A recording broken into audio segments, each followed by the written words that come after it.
لله رب العالمين. الحمد لله الذي أرسل رسوله بالهدى ودين الحق ليظهره على الدين كله وكفى بالله شهيدا. أشهد أن لا إله إلا الله وحده لا شريك له وأشهد أن محمدا عبده ورسوله لا نبي بعده. Saudara-saudara sekalian yang saya hormati, terutama Bapak Pendeta Dancer dalam kurung mantan yang sekarang sudah menjadi mualaf dan bergabung bersama kita, dan juga Bapak Erik yang juga perjalanan spiritualnya mengagetkan kita dan sekarang juga menjadi Muslim, dan juga Pak Adi,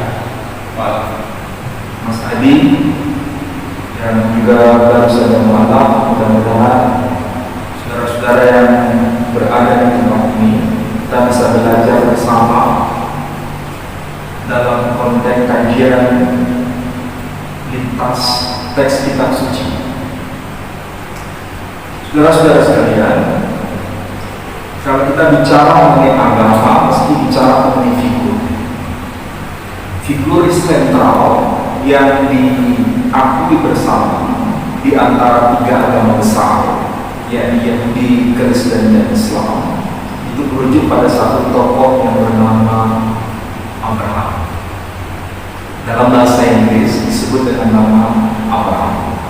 Jadi kalau kita membaca teks-teks berbahasa Inggris, selalu muncul istilah nama Abraham. Kenapa istilah itu yang muncul? Karena tradisi Eropa itu akrab dengan tradisi bahasa Yunani dan akrab juga dengan tradisi bahasa Latin. Sehingga dalam bahasa Latin sebagai induk bahasa Eropa, istilah Abraham itu telah termaktub di dalam teks Septuaginta, teks Vulgata Latina, dan itu tulisan dari Santo Jerome. Jadi kalau saya sebut Santo Jerome, itu beliau hidup abad ke-4 Masehi. Nama Abraham itu sudah tercantum di dalam teks yang disebut Vulgata Latina. Nah, ketika Bible diterjemahkan ke dalam bahasa-bahasa Eropa, otomatis menginduk pada teks Vulgata Latina, sehingga tidak salah dalam bahasa Inggris, dalam bahasa Prancis, dalam bahasa Latin, dan juga dalam bahasa-bahasa Eropa lainnya, yang muncul itu bukan nama Ibrahim, tapi yang muncul adalah nama Abraham. Ini aspek historisnya. Sehingga jangan bertanya kenapa ya di Eropa bahasa-bahasa Eropa itu mengabadikan nama Abraham kok bukan nama Ibrahim. Alasannya sederhana, karena teks itu bahasa Eropa itu adalah bahasa Yunani, bahasa Latin, sehingga yang muncul adalah nama itu, nama Abraham, atau yang Yunani disebut Abraham, karena bahasa Yunani tidak mengenal huruf H, tidak mengenal huruf A, jadi dibaca Abraham. Tapi kalau dalam bahasa Latin ada huruf A, maka tertulis Abraham. Jadi ini bukan doktrin, ini bicara mengenai aspek kebahasaan yang bisa dipelajari dari dokumen-dokumen bahasa itu. Kalau saudara belajar kepada saya hanya soal doktrin, itu tidak bagus. Justru kajian seperti ini yang membuat kita itu semakin tercerahkan.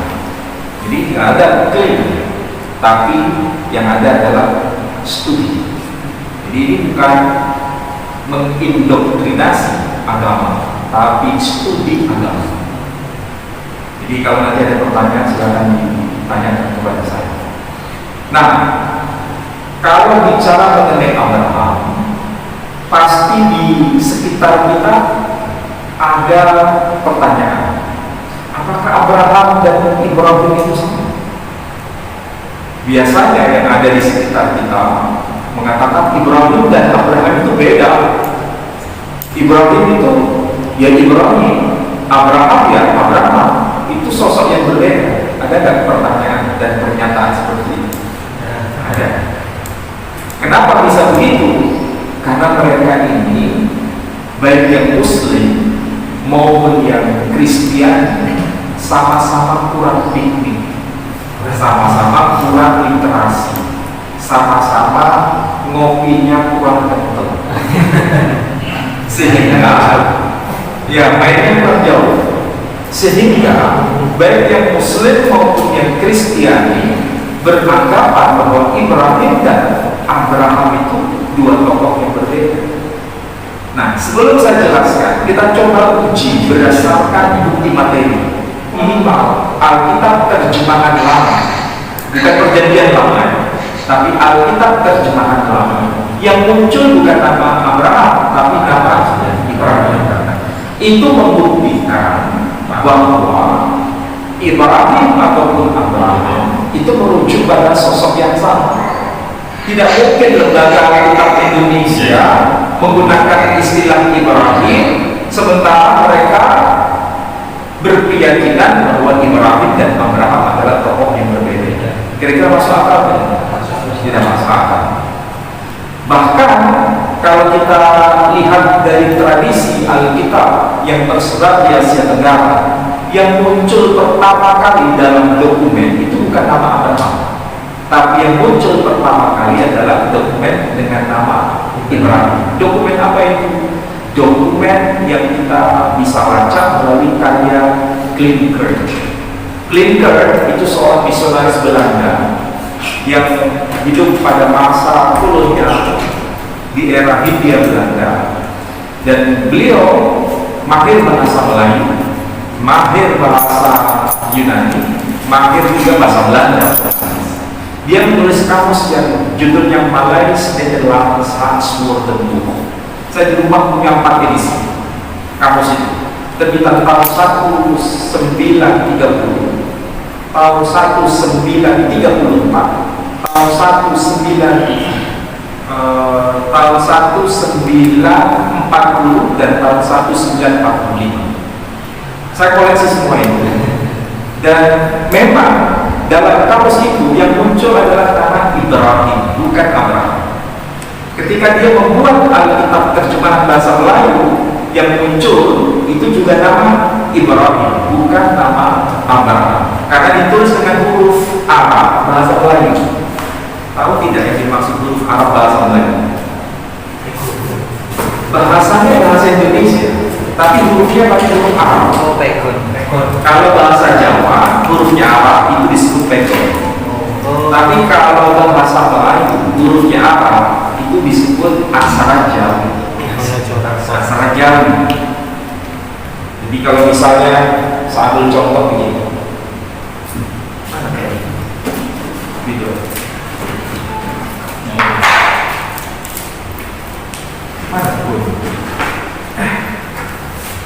Jadi tulisannya apa? Tapi kalau dibaca itu bahasa Melayu.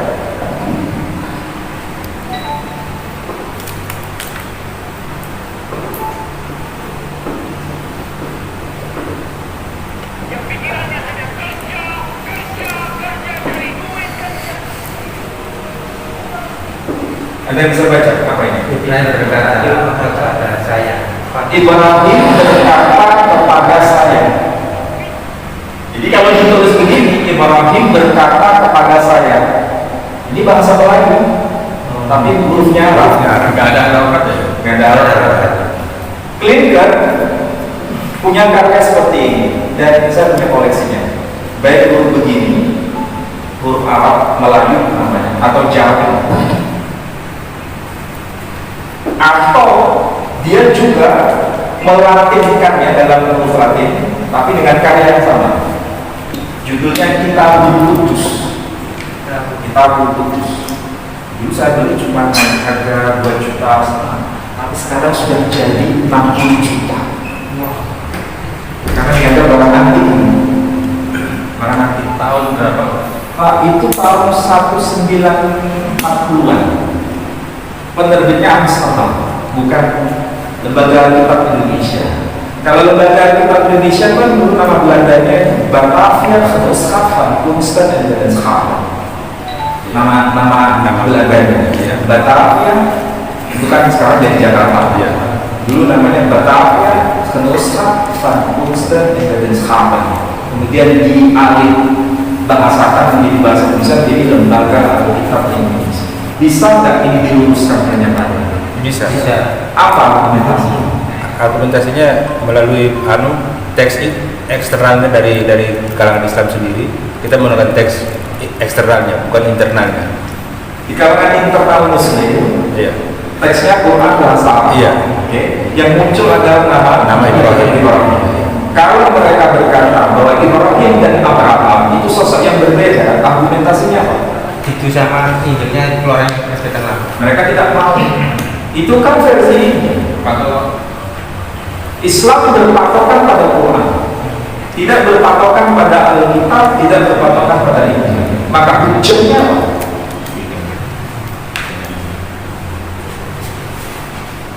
Kira-kira hujahnya apa? Argumentasinya apa? Kalau disuguhkan ini ada Injil tertulis Ibrahim, ya kan? Bisakah umat Islam menerima itu sebagai argumentasi? Tidak mau. Kenapa? Itu kan karena misionaris dalam rangka memurtadkan umat Islam, makanya pakai istilah Ibrahim. Begitu kan argumentasinya? Jadi Ibrahim itu bukan Abraham menurut kaum Kristen, kaum Muslim. Kalau kaum Kristen, hujahnya sudah saya tunjukkan tadi, ya kan? Oke, bagaimana cara menjawab bagi yang Muslim seperti ini? Kira-kira apa? Sederhana argumentasi. Di dalam Al-Quran, nama sang tokoh ini disebut dengan nama Ibrahim. Ada yang namanya Ibrahim dulu? Nah, Ibrahim. Pasti itu diambil dari Quran. Kalau misalnya di antara kaum Muslim ada yang memberi nama Abraham, kira-kira ini dipersoalkan? pasti Pasti dipersoalkan. Kenapa? Dipersoalkan. Karena dalam Quran tidak ada nama Abraham. Lalu bagaimana kalau seandainya ada seorang Muslim namanya bukan Abraham, namanya bukan Ibrahim, tapi namanya Ibrahim? Kira-kira itu dibenarkan? Dari internalnya nggak dibenarkan. Ringkasnya begini, kalau seandainya ada Muslim punya nama Ibrahim, kira-kira dipersoalkan? enggak. Kenapa? Ada persoalan. Dipersoalkan. Kenapa dipersoalkan? Aneh itu apa? Aneh itu apa? Itu tidak mewakili suaranya pribadi. Dia mewakili suara umum. Ya kan? Itu nggak ada dalam Quran. Nggak ada. Kenapa mereka mengatakan nggak ada? Alasannya karena mereka sendiri juga kurang piknik. Ngopinya kurang kental. Ngopinya kurang jauh. Loh, kok bisa begitu? Betulkah nama Ibrahim itu tercantum dalam Quran? Jawabannya iya atau tidak? Iya. Pertanyaan dulu. Betulkah nama Ibrahim tercantum dalam Quran? Ada. Iya atau tidak? Ada. Kalau argumentasi Mas Wawan itu nggak ada, nggak sesuai dengan aneh gitu kan? Pertanyaannya, itu ada nggak dalam Quran? Ada. Quran yang bahasa Arab atau terjemahan bahasa lain? Bahasa Arab. Bahasa Arabnya. Dari mana? Nggak pernah tahu saya kalau Ibrahim. Bahasa Arab kan Quran kan dari suku yang berbeda. Ada bacaan suku Bas, ada Arab dan selanjutnya. Oh iya. Tadi saya ikuti kajian saya dulu ternyata. Dialektikanya Quran itu, saya di rumah ada 10 mushaf. 10 mushaf Quran itu mewakili 10 dialek. Yang biasa kita baca ini, yang kita pelajari secara umum. Misalnya ayat yang punya begini. Bismillahirrahmanirrahim. Wa idh yarfa'u Ibrahimul qawa'ida minal baiti wa Ismail. Rabbana taqabbal minna innaka antas samiul alim. Itu surah Al-Baqarah ayat 127. Oke. Itu qiraat hafs yang kita baca di sini. Kita baca seperti itu. Ya. Tapi Kalau qiraah yang disebut dengan qiraah Hisham itu bacanya nggak begitu. Bacanya Bismillahirrahmanirrahim. Wa yarfa'u ibrahimul qawa'ida minal baiti wa Ismail Rabbana taqabbal minna innaka antas samiul alim. Berarti ada dua nama. Satu dibaca dengan nama Ibrahim ya. Yang kedua dibaca Ibrahim. Nah, kalau bicara kepada muslim dengan argumentasi Quran dengan cara seperti ini, mati putih. Kalau mengatakan Ibrahim itu salah, itu pengaruh dari Kristen, bisa begitu, mati putih. Kenapa? Dengan dasar Quran ini jawaban yang tepat, gak bisa dibantah lagi. Karena Quran boleh dibaca dengan Ibrahim, boleh dibaca dengan Ibrahim.